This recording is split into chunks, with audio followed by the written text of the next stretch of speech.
The way that your total compensation package is structured at Amazon means that your first 2 years of employment look a little bit different than years three, four, and beyond, particularly in the way in which you get paid. And because of that, you want to think about the way in which you invest as an Amazon employee a little bit differently from year to year. We're going to dive into an example here. First, we do have to show you the disclaimers and moving right along. Don't want to spend too much time on this, but if you work at Amazon, I'm sure that you're aware that you get paid a few different ways. One, base salary every single month.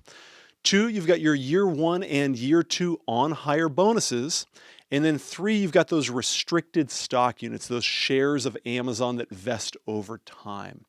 Again, I'm not going to go too far into the weeds here. I've already put out a great video talking about how Amazon employees are paid, but just as a very quick refresher, year one and two, we've got those on hire bonuses. Years at the end of year one, at the end of year two, and then going on from there every 6 months thereafter for years 3 and 4, you've got those larger restricted stock units that are vesting, those shares of Amazon that you'll be receiving. Now, the big takeaway from what we're looking at right here is just the fact that in those first 2 years, more of your compensation comes from those on-hire awards. And then in subsequent years, more of your compensation comes from those restricted stock units. Let's look at a specific example here. In this example, we're looking at somebody who their first year of employment at Amazon is making $150, and then that goes up over time.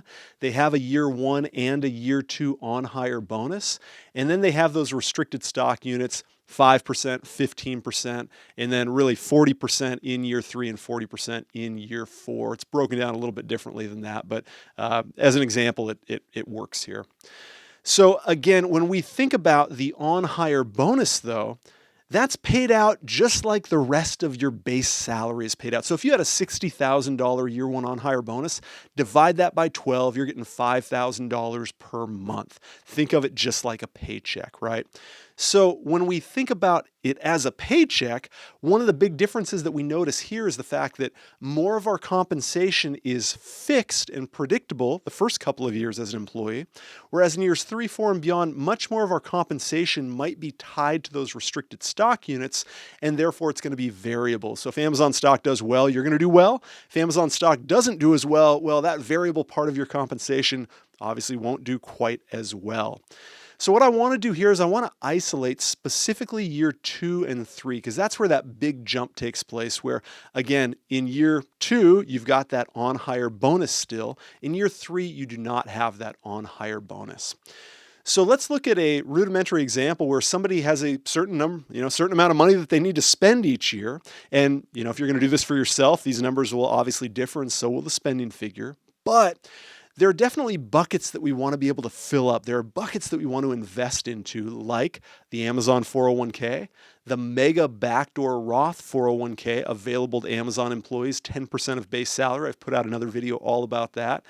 And then this taxable brokerage account. So think of this as just another bucket that you can save into, whether it's an individual account or a joint account at Fidelity, Schwab, TD Ameritrade, you name it. These are for dollars above and beyond your 401k that you want to save. And then on top of that, these are for dollars that you're going to want to spend before retirement potentially. So if you have a short-term or a mid-term goal, this is a great bucket for those dollars.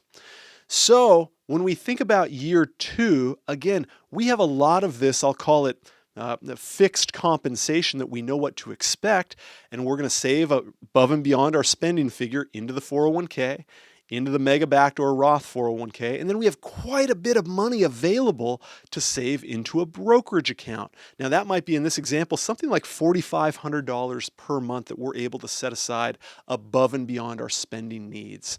And what's beautiful is these can be automated. So we think about the 401k, the Mega Backdoor Roth, and then on top of that, we can automatically set aside dollars and invest those dollars into a taxable brokerage account.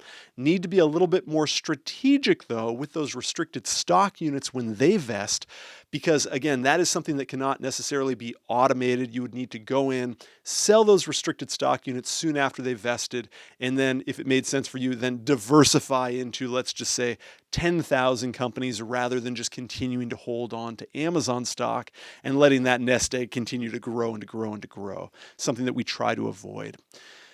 So we pull back year two. Let's look at year three. Again, the big thing to note here is that our monthly paycheck is quite a bit lower because we don't have those. We don't have those year two on hire bonus dollars that are coming in. So again, we still have money to max out the Amazon 401k. We still have dollars available to max out that mega backdoor Roth. But now the dollars that we are saving automatically into that taxable brokerage account are substantially smaller. In this case, it might only be a couple $100 a month rather than the couple $1,000 a month in year two. But that's because we have these larger restricted stock units, that we have these shares of Amazon that are vesting at 2.5 years, 3 years, 3.5 years, and 4 years. So again, we need to be strategic about what we're doing with those dollars while at the same time making sure that we are automating the rest of the process. This probably comes as no surprise right here, but in terms of investing and success as an Amazon employee, in my eyes, it really comes down to making sure that you automate and strategize. You want to come up with a plan, and then you want to automate that plan so that you're not having to every single month think about the investment process. You come up with a plan, you set that plan in place, and you automate as much of it as you possibly can. This is something that we do with all of the Amazon employees that we have the good fortune of working with. If you do want to have a conversation, please feel free to reach out. I've got my LinkedIn information right up here. I promise I'm a real person. We try to put out a lot of great content as it relates to Amazon and content and good pieces of strategy for Amazon employees.